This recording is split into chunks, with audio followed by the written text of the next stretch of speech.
ഉണ്ണി ബാലകൃഷ്ണനും മാധുമാരും സ്മൃതി പരുത്തുക്കാടുമാരും എല്ലാം കൂടി തെക്ക് കിടന്ന് ഇങ്ങനെ ഉഴുതു മറിക്കുമ്പോൾ തിരുവനന്തപുരം ജില്ലയാണ്, തിരുവനന്തപുരത്തെ മണ്ഡലങ്ങളാണ് ബി ജെ പി പിടിക്കുമെന്ന് പറഞ്ഞ് ഇങ്ങനെ മെഴുകി മറിച്ച് ഇങ്ങനെ പോകുമ്പോൾ തിരുവനന്തപുരത്തിൻ്റെ ഒരു ഷാഡോ ആയിട്ട് നിൽക്കുന്ന കൊല്ലത്തിൻ്റെയും തിരുവനന്തപുരത്തിൻ്റെയും ബോർഡറിൽ കിടക്കുന്ന ഒരു ചാത്തന്നൂർ മണ്ഡലമുണ്ട്.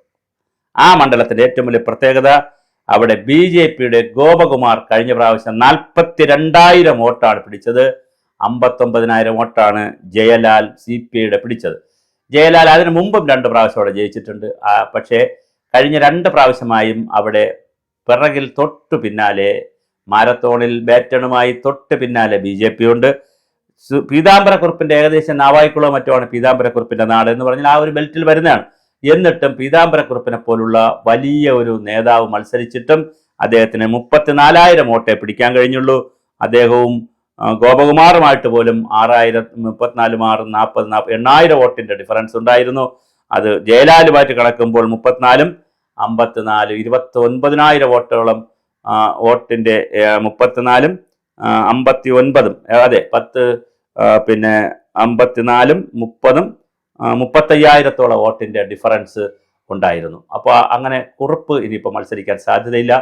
ഇപ്രാവശ്യം അത് BJPയുടെ A ക്ലാസ് മണ്ഡലത്തെ ഞെട്ടിച്ചു കൊണ്ടുപോകുന്ന ഒരു മണ്ഡലമായി മാറുമോ? അവിടെ ആരാണ് മത്സരിക്കുക എന്നുള്ളതുണ്ട്. കാരണം ഇതിനനുകൂലമായ മറ്റൊരു ഡേറ്റ വരുന്നത് കോർപ്പറേഷനിലും അതിനടുത്ത് കിടക്കുന്ന ചാത്തന്നൂർ, കല്ലുവാതുക്കൽ എന്നൊക്കെ പറയുന്ന ശാസ്താംകോട്ട, അതായത് ആ ഒരു ബെൽറ്റ്, ചാത്തന്നൂർ ബെൽറ്റിൽ BJP ഇപ്രാവശ്യം വലിയ നേട്ടം ഉണ്ടാക്കിയിട്ടുണ്ട്. കോർപ്പറേഷനിൽ 3-ാം സ്ഥാനത്ത് ഒരുപാട് കൗൺസിലർമാരുമായി BJP വന്നിട്ടുമുണ്ട്. കോൺഗ്രസും CPM-ഉം കഴിഞ്ഞാൽ BJP വലിയ ശക്തിയായി കൊല്ലം കോർപ്പറേഷനിലുണ്ട്. അപ്പോൾ ഇതെല്ലാം കൂടി ചാത്തന്നൂരിനെ ഒന്ന് പൂകിയാൽ താമര വിരിയുമോ? വിരിയാനാണ് സാധ്യത. പ്രത്യേകിച്ച് ജയലാൽ ഇപ്രാവശ്യം 3 പ്രാവശ്യമായതുകൊണ്ട് മത്സരിക്കുന്നില്ല. അല്ലെങ്കിൽ മത്സരിക്കണമെങ്കിൽ CPIയുടെ സംസ്ഥാന കമ്മിറ്റിയിൽ നിന്ന് ഒരു സ്പെഷ്യൽ സാങ്ഷൻ വേണ്ടിവരും. അത് കൊടുക്കാനുള്ള സാധ്യത കുറവാണ്. അപ്പോൾ ആരാണ് പിന്നെ അവിടെ ചാത്തന്നൂരിൽ മത്സരിക്കുക? അങ്ങനെ മത്സരിക്കുമ്പോൾ അത് CPIയുടെ നേതാക്കൾ ആരെങ്കിലും മത്സരിക്കുമ്പോൾ ജയലാൽ അല്ലെങ്കിൽ ജയലാൽ 3 പ്രാവശ്യം നിന്ന് അവിടെ ഒരു ജനകീയ MLA ആയി നിൽക്കുകയാണ്. അദ്ദേഹം മാറിയാൽ പിന്നെ ആരാണ് ചാത്തന്നൂർ വരിക? ചാത്തന്നൂർ BJPയുടെ ഒരു അത്ഭുതമായി മാറാനുള്ള എല്ലാ സാധ്യതയുമുണ്ട്. അവിടെ ഗോപകുമാർ, പിന്നെ KB ഗോപകുമാർ കഴിഞ്ഞ പ്രാവശ്യം പിടിച്ചത് 42,000 വോട്ടാണ്. അതും 59,000 വോട്ട്, 10-17,000 വോട്ടിന്റെ ഡിഫറൻസേ ഉള്ളൂ. അതിലൊരു 8,000, 9,000 താഴെ വോട്ട് പിടിച്ചു മാറ്റാൻ കഴിഞ്ഞാൽ തീർച്ചയായിട്ടും BJPക്ക് ജയിക്കാൻ കഴിയും. ഇപ്രാവശ്യത്തെ BJPയുടെ അത്ര ആരും ചർച്ച ചെയ്യപ്പെടാതെ പോകുന്ന, അത്ര ആരും ഇനി BJP തന്നെ ഇത് കണ്ടിട്ടുണ്ടോ എന്നറിയില്ല, മനസ്സിലാക്കാതെ പോകുന്ന ഒരു മണ്ഡലമാണ് ചാത്തന്നൂർ. ചാത്തന്നൂർ BJP വെന്നിക്കൊടി പാറിക്കാനുള്ള സാധ്യത.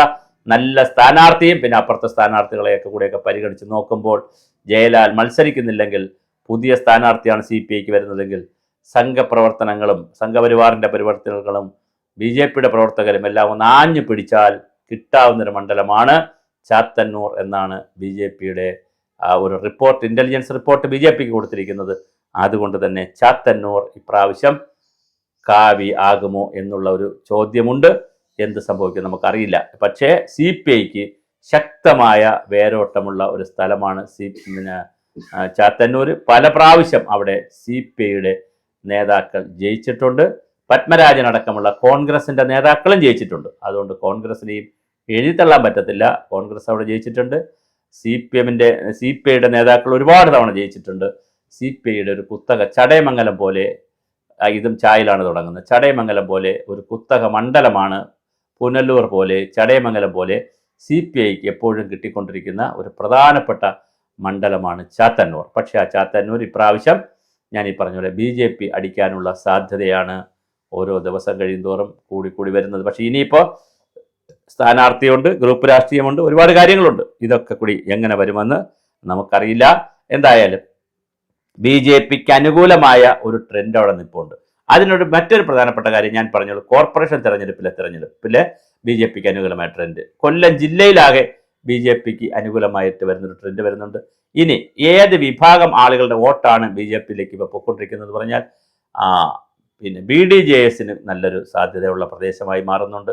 ഈഴവ വോട്ടുകൾ വളരെ കൃത്യമായി BJPയിലേക്ക് പോകാനുള്ള സാധ്യതയുണ്ട്.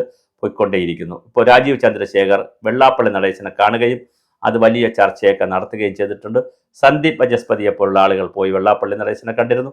അങ്ങനെ ജൂനിയറും സീനിയറുമായിട്ടുള്ള BJP നേതാക്കൾ ക്രമം തെറ്റാതെ തന്നെ വെള്ളാപ്പള്ളി നടേശനെ കാണുകയും വിശ്വാസത്തിലെടുക്കുകയും ചെയ്യുന്ന പണി നടക്കുന്നുണ്ട്. അതെല്ലാം തീർച്ചയായിട്ടും ചാത്തന്നൂർ മണ്ഡലത്തിലെ ഈഴവ സമൂഹത്തെ അത് സ്വാധീനിക്കാൻ, ഈഴവ മെജോറിറ്റി അത് സ്വാധീനിക്കാൻ സാധ്യതയുണ്ട്.